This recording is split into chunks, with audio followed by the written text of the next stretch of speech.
ഓരോ മണ്ഡലത്തിലും ക്രമക്കേട് നടന്നു എന്നുള്ള കാര്യം തന്നെയാണ് ഇന്ത്യ മുന്നണി പറയുന്നത്.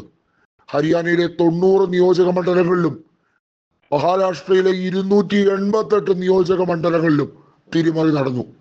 ഈ തിരിമറിയെ കുറിച്ചുള്ള വ്യക്തമായിട്ടുള്ള കാര്യങ്ങളെ കുറിച്ച്, അതുമായി ബന്ധപ്പെട്ട് ബൂത്ത് തലത്തിൽ നടന്ന വോട്ടർ പട്ടികയിലെ അഴിമതിയുമായി ബന്ധപ്പെട്ട വിഷയങ്ങളെ കുറിച്ച് ഒക്കെ ആരോപണം ഉയർന്നിരുന്നു.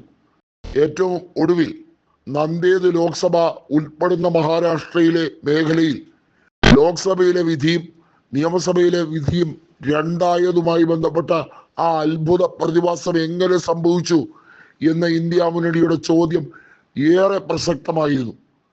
നാസിക്കിൽ ജനങ്ങൾ തെരുവിലിറങ്ങി പ്രതിഷേധിച്ചു. ഇലക്ഷൻ കമ്മീഷനിൽ ജനങ്ങൾക്ക് വിശ്വാസ്യത നഷ്ടപ്പെട്ടു. കാരണം അവർ കൊടുക്കുന്ന വോട്ടല്ല പോൾ ചെയ്യപ്പെടുന്നത്. അധിക വോട്ടുകൾ 7.25% മഹാരാഷ്ട്രയിൽ എണ്ണപ്പെട്ടു. ഹരിയാനയിൽ വോട്ടിംഗ് മെഷീൻ പുതിയത് കൊണ്ടുവച്ച് തിരിമറി നടത്തി. ഇതൊക്കെയാണ് ഇലക്ഷൻ കമ്മീഷനെതിരെയുള്ള മുഖ്യ ആരോപണം. ഈ ആരോപണങ്ങളെ ഖണ്ഡിക്കുന്ന ഒരു കാര്യവും തെരഞ്ഞെടുപ്പ് കമ്മീഷന് നാളിതുവരെയായി പൊക്കിക്കൊണ്ടുവരാൻ കഴിഞ്ഞിട്ടില്ല.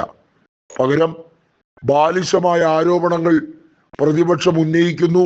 ഇന്ത്യ മുന്നണിയുടെ ഇത്തരം ആരോപണങ്ങളെ നഖശികാന്തം തള്ളുന്നു. ഇതൊക്കെയാണ് രാജീവ് കുമാർ എന്ന നരേന്ദ്രമോദി സ്തുതി പാഠകന്റെ പ്രധാന വിഷയം.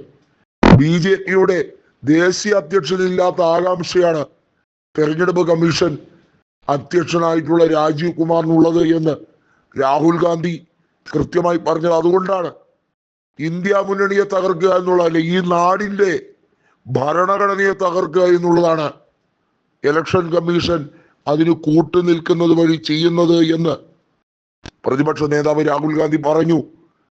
2 സംസ്ഥാനങ്ങളിലെ അട്ടിമറി കണ്ടിട്ട് കേന്ദ്രത്തിന്റെ നിർണായക നിയമം പാസാക്കാൻ ഒരുങ്ങുന്നു. ഒരു രാജ്യം ഒറ്റ തെരഞ്ഞെടുപ്പ് എന്ന് പറഞ്ഞാൽ മൊത്തത്തിൽ തീവട്ടിക്കൊള്ളാം, ജനങ്ങളെ മൊത്തത്തിൽ വിഴുങ്ങുക, മൊത്തത്തിൽ കബളിപ്പിക്കുക. ഇതിനേക്കാൾ വേറെ ഇലക്ഷൻ വേണ്ടല്ലോ, ഏകാധിപത്യ ഭരണം പോരെ എന്ന വലിയ ചോദ്യം വീണ്ടും വീണ്ടും ആവർത്തിക്കപ്പെടുന്ന സാഹചര്യത്തിലേക്കാണ് കാര്യങ്ങൾ എത്തി നിൽക്കുന്നത്. തെരഞ്ഞെടുപ്പുകൾ ഓരോ സംസ്ഥാനങ്ങളിലും അതത് പ്രാദേശിക വിഷയങ്ങൾ ചർച്ച ചെയ്തുകൊണ്ട് തന്നെയാണ് എക്കാലത്തും ഉരുത്തിരിഞ്ഞു വന്നിട്ടുള്ളത്.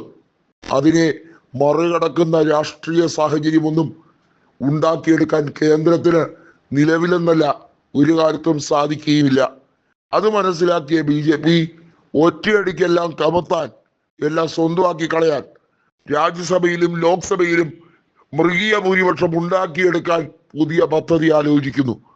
അതാണ് ഇപ്പോൾ ഉണ്ടാക്കിയിരിക്കുന്ന 1 election 1 nation എന്ന ഈ പദ്ധതി എന്ന് രാഹുൽ ഗാന്ധി പാർലമെന്റിൽ ഘോരഘോര പ്രസംഗിച്ചിരിക്കുന്നു.